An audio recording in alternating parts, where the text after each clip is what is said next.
garisan. Tangan pegang garisan. Okey abang, pegang garisan. Sedia.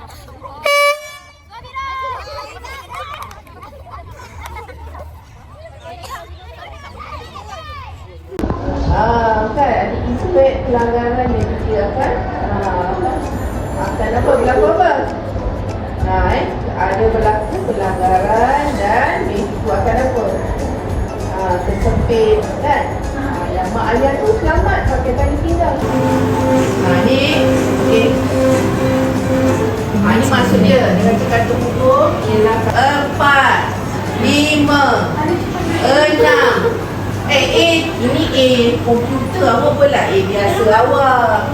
Buatlah macam tu. Tak payahlah buat belum-belum ni. Saya boleh mulakan tapi jangan formal sangat. Untuk maklumat murid ni, cikgu boleh beritahu empat orang nama tak? Empat nama Pada tahap satu tu tak apa. yang kamu boleh macam nampak ada punya tingkah laku. Jadi kalau tahap satu ni dia ada 3 kelas lah. 3 kelas, kalau 4 nama, 3 kelas 3 ni lah, 3 Uranus lah. Yang tu kira agak macam tak ada masalah lah. Kira macam boleh ikutlah apa yang kita nak ajar lah. Contohnya namanya Faristu. Macam tak nampak tingkah laku. Yang bermasalah. Okey, yang bermasalah ni ada. Setiap kelas ada. Satunya ni Kisha Damia. Tu 3U. Okey, yang kedua ni kelas lain lah. 3M sikit lah. Dia boleh kawal tapi kena perlukan banyak lah untuk guru dia kan. Yang Kisha ni dia senyap.